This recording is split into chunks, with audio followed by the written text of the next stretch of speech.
So today, you guys get part 2 to this awesome 1930 fleet that belongs to my friend Jeff, who restored it.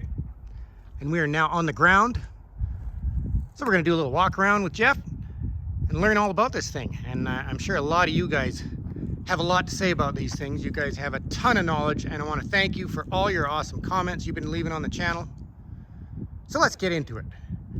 So Jeff, where do we start on this plane?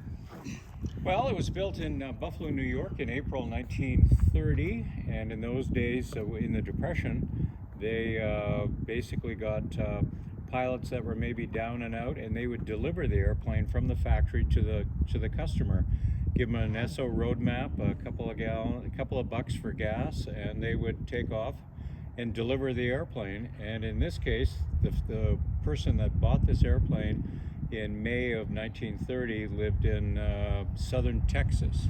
So they went from Buffalo in April and flew it to Texas, and there weren't a lot of airports there, just a few. A lot of times the town name was written on the water tank so that they could identify where they were. Circle around the water tank, get an idea, look at their Texaco road map, and carry on. So that's basically its origin. How long have you owned this thing? I've bought it, brought it up from Wisconsin in 2012 as a partially started project, but there was a number of things I had to backtrack and fix and redo. So 10 years, test flew it in, let's see, October 2016, and then put it away for the winter and been flying it ever since. Probably get about anywhere from 20 to 30 hours a year. It's a fair weather, warm, sunny day kind of airplane, and people I take up certainly like to look around, take pictures, and the sunnier, the brighter the day, the more meaningful the trip is for a lot of folks. It's my first experience ever in a plane of this style. I've only been in commercial airplanes, and then once I did the skydiving thing where they strap you to another guy in a little Cessna. So you're sitting on the floor. You don't even get to see out the windows when you do that, and then they open the door and throw you out of the plane. Right. This is like nothing I have ever experienced in my life. It is so cool. I think everybody should have an opportunity to try this. But obviously it's not for everybody. It has a horrifying feature, I'm sure, to a lot of people. So motor, I know you did some upgrades here.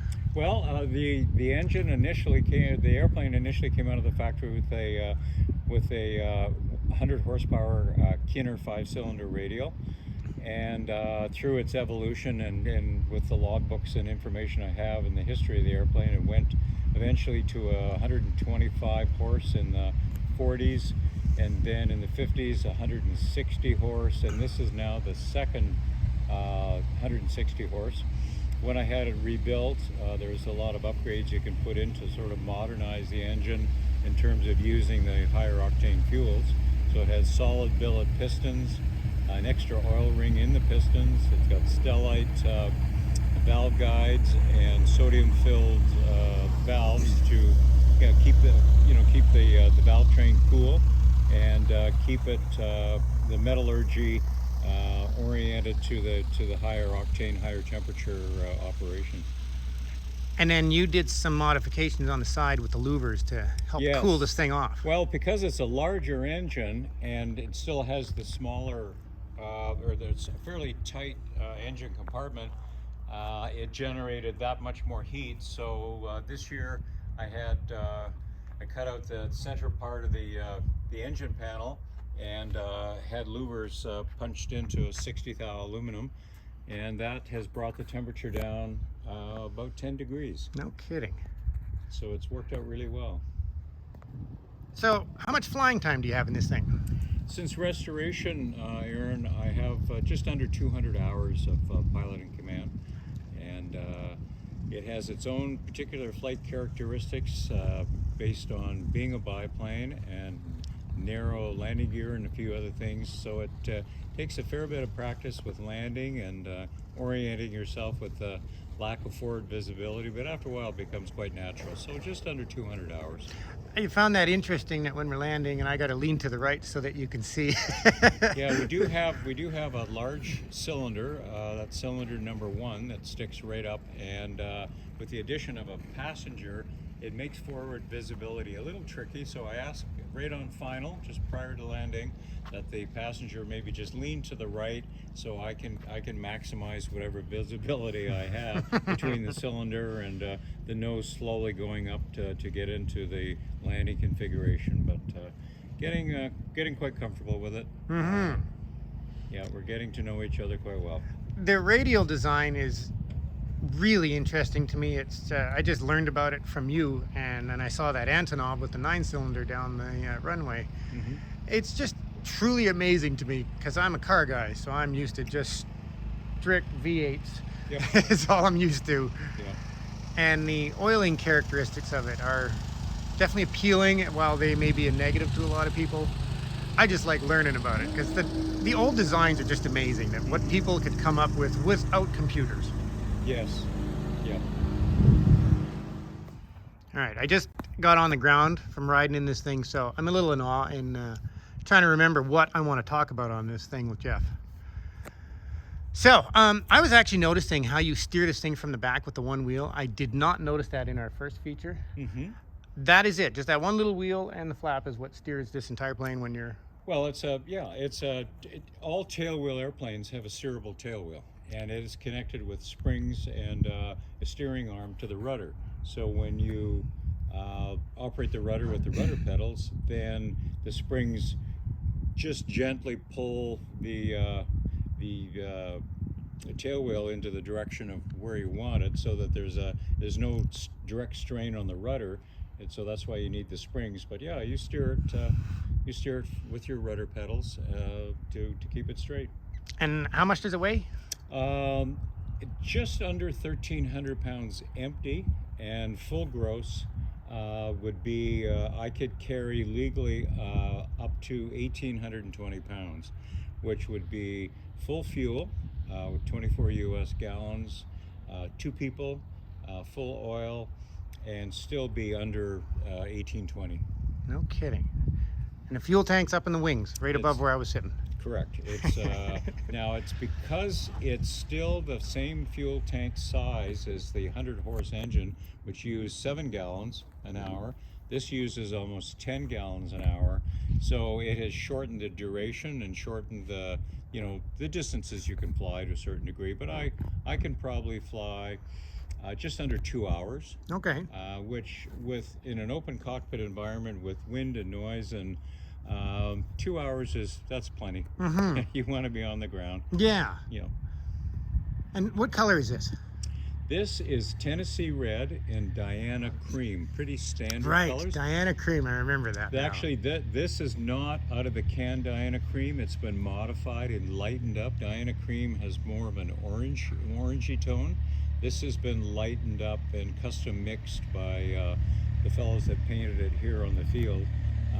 I didn't want the dark, sort of a browny orangey Diana Cream, so we lightened it up quite a bit. And I like this color quite a bit. Now, you brought this up from the U.S. Is there any difficulties or challenges bringing an airplane across the border, getting it registered, having it, especially one this old? Well, apart from a bit of a grilling at the border, and you do have to have all your paperwork in order and your sales documents, etc. And then, of course, you are under the scrutiny of Transport Canada, which take a very close look at your logbooks, the fact that there is some modifications to the engine size, and then therefore it's a slightly different propeller. And this now has brakes, which it didn't when it was manufactured. It has a tail wheel, which it didn't have. It had a tail skid, because in 1930 all the little airports were all grass.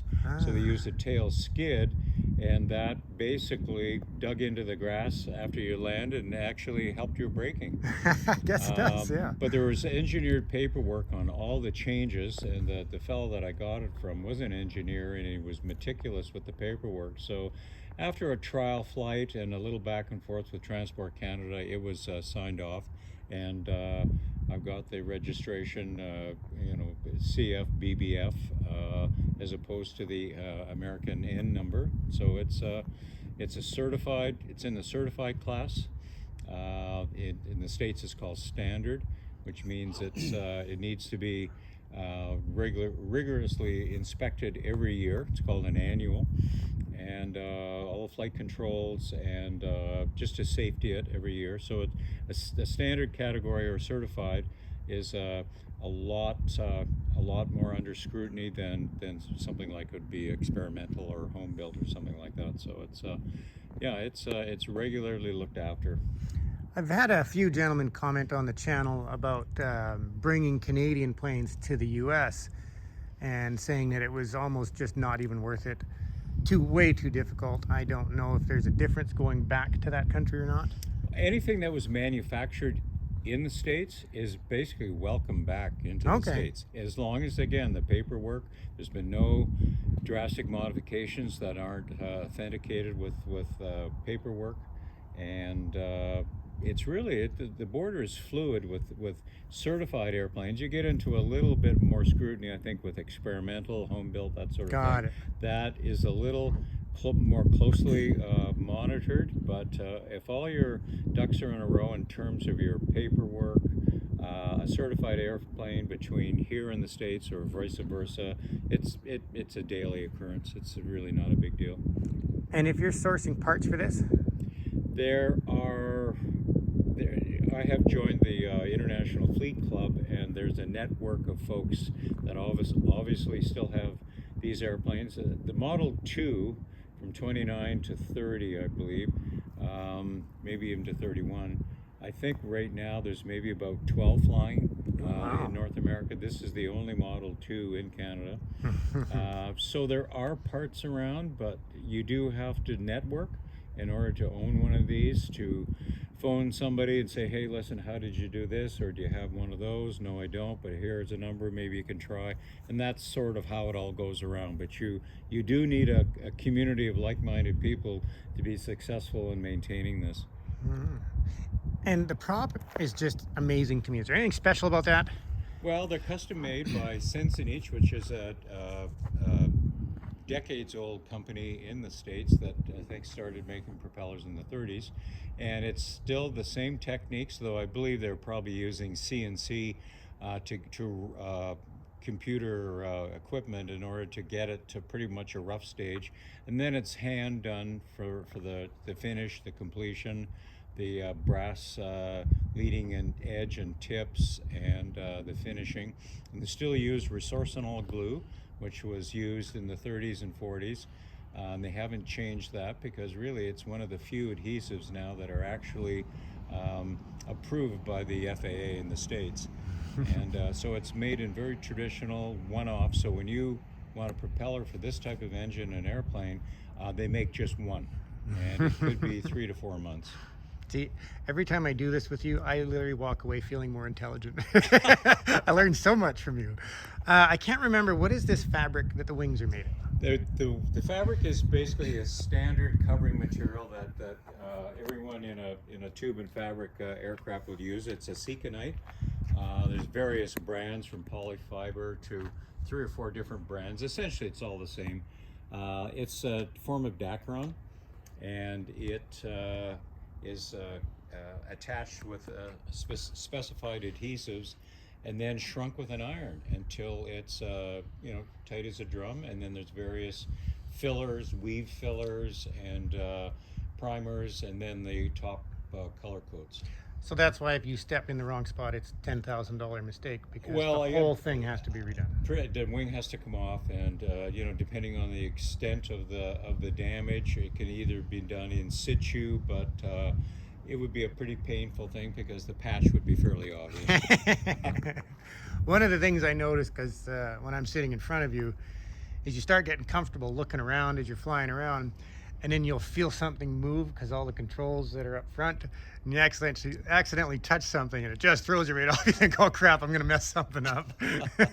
Yeah, there are duplicate controls, engine controls and flying controls in the front cockpit. And generally I advise passengers, particularly first-time folks, that please avoid, there'll be a stick that'll be moving, not anywhere drastically, an inch here, an inch there. The rudder pedals will move, and they're not footrests, so I point that out.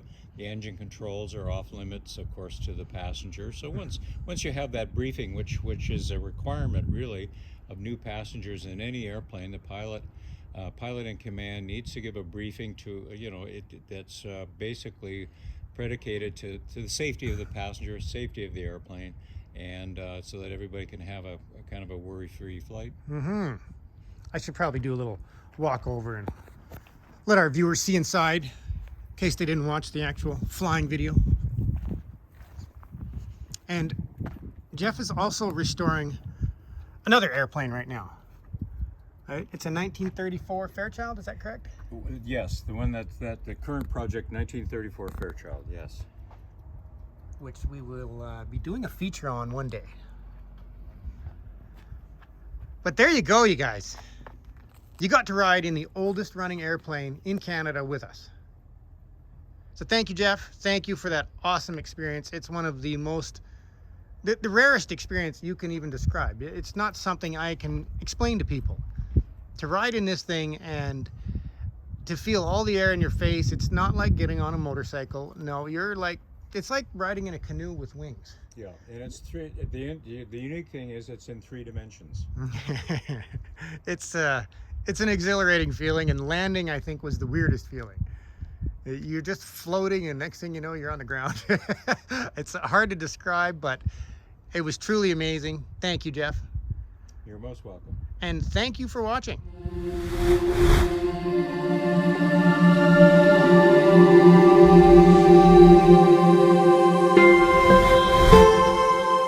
Thank you.